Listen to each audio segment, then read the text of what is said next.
গরুর মাংসের আবার ভর্তা হয় নাকি? অনেকের মনে এই প্রশ্নটা থাকতে পারে। আমি আপনাদেরকে বলবো শুধু একবার আপনারা বাসায় ট্রাই করবেন, আশা করি বারবার রিকোয়েস্ট আসবে। অল্প মাংস দিয়েই কিন্তু আপনারা এই ভর্তাটি তৈরি করতে পারবেন। আপনারা চাইলে 2 থেকে 3 টুকরো মাংস দিয়েই এই ভর্তাটি করতে পারেন। আশা করি রেসিপিটি আপনাদের কাছে ভালো লাগবে। ভালো লাগলে অবশ্যই লাইক করতে ভুলবেন না। তাহলে চলুন শুরু করা যাক। বিসমিল্লাহ। ভর্তাটি তৈরি করার জন্য আমি এখানে সলিড মাংস নিয়ে নিয়েছি। অবশ্যই চর্বি ছাড়া মাংসটি আমাদের এখানে নিতে হবে। এবার এই মাংসগুলোকে আমরা ছোট ছোট টুকরো করে কেটে নেব। এবার মাংসগুলোকে সেদ্ধ করার জন্য আমি এখানে পর্যাপ্ত পরিমাণ পানি দিয়ে দিয়েছি। এতে আমি সামান্য পরিমাণ লবণ দিয়ে দিয়েছি। এবার এতে আমি কেটে রাখা মাংসগুলো দিয়ে দিব। দেখুন, এই মাংসের কোষগুলো এরকম লম্বা লম্বা থাকতে হবে। মাংসগুলো এরকম লম্বা লম্বা থাকলেই ভর্তাটা খেতে দারুণ লাগবে এবং দেখতেও খুবই সুন্দর দেখাবে। এবার আমি এই পানির মধ্যে এই মাংসগুলো দিয়ে দিব এবং সেদ্ধ করে নিব। যতক্ষণ না পর্যন্ত মাংসগুলো সেদ্ধ হয়ে আসে এবং পানিগুলো একদম শুকিয়ে আসে ততক্ষণ পর্যন্ত কিন্তু আমরা ঢাকনা লাগিয়ে এগুলোকে সেদ্ধ করে নেব। আমি পুরোপুরি সেদ্ধ করে নামিয়ে নিয়েছি। এবার প্যানের মধ্যে আমি একটু সরষের তেল দিয়ে দিব। আমি মাংসগুলোকে একটু ভেজে নেব। আর অতি অবশ্যই কিন্তু আমাদের এখানে সরষের তেলটা ব্যবহার করতে হবে। যে কোনো ভর্তাতে কিন্তু সরষের তেলটা দিলে খুব বেশি ভালো লাগে। এবার আমি এখানে সেদ্ধ করা মাংসগুলো দিয়ে দিয়েছি। মাংসগুলো কিন্তু আমরা খুব কড়া করে ভাজবো না, একটু লাল লাল হয়ে আসলেই কিন্তু আমাদের ভাজা কমপ্লিট হয়ে যাবে। আমি একটু নেড়েচেড়ে ভেজে নিচ্ছি অল্প আঁচে।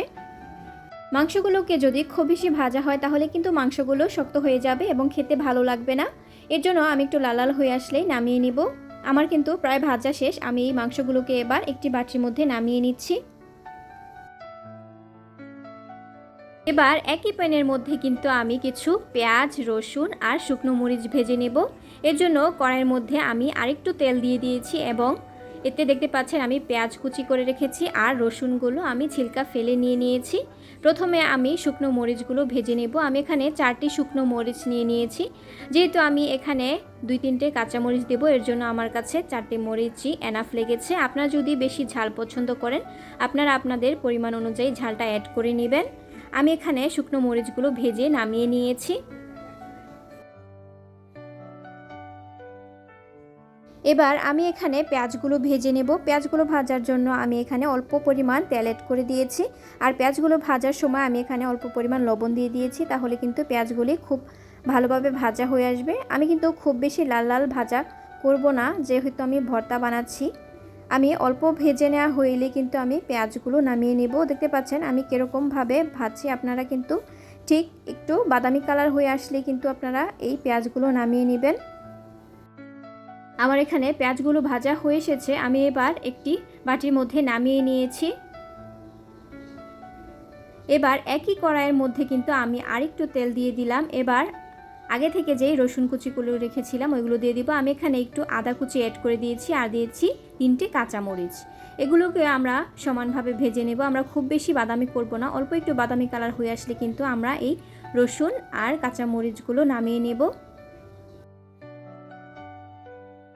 এবার আমাদের ভর্তা বানানোর পালা। সব কিছু আমি রেডি করে নিয়েছি। এর জন্য আমি এখানে শিলপাটা নিয়ে নিয়েছি। আপনারা চাইলে কিন্তু ব্লেন্ডারে ওই ভর্তাটা করতে পারেন। আমি যেভাবে ভর্তাটা করছি ঠিক ওই প্রসেসটা ফলো করে আপনারা ভর্তাটা বানাবেন। আমি এখানে শিলপাটায় প্রথমে মাংসগুলো দিয়ে দিয়েছি এবং এগুলোকে একটু থেতলিয়ে নিচ্ছি। দেখতে পাচ্ছেন আমি কিভাবে বানাচ্ছি, আপনারা কিন্তু ঠিক ওইভাবেই বানিয়ে নেবেন।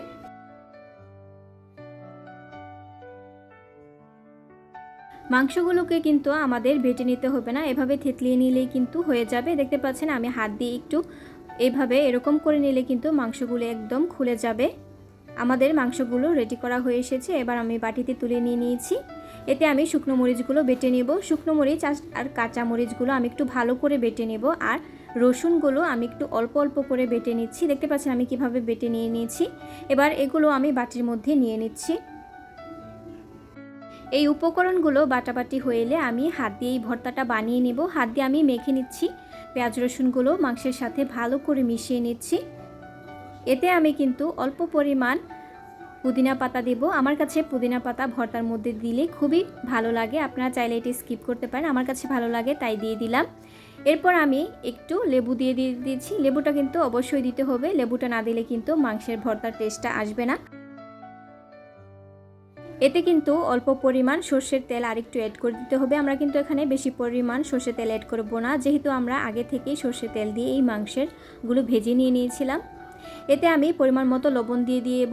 আপনারা কিন্তু লবণটা চেক করে দিয়ে দিবেন, তা না হলে কিন্তু লবণের পরিমাণ বেশি হয়ে যেতে পারে।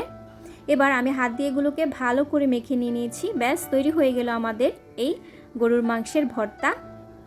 এই ইউনিক একটি রেসিপি আপনারা চাইলে বাড়িতে ট্রাই করে দেখতে পারেন। আশা করি আপনাদের খুবই ভালো লাগবে। আমার কাছে খুবই ভালো লেগেছে, তাই আপনাদের সঙ্গে শেয়ার করলাম।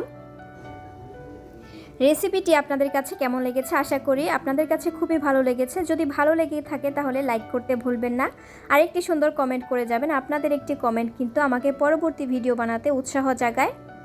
আর হ্যাঁ, যারা আমার চ্যানেলে নতুন তারা কিন্তু অবশ্যই সাবস্ক্রাইব করে যেতে ভুলবেন না।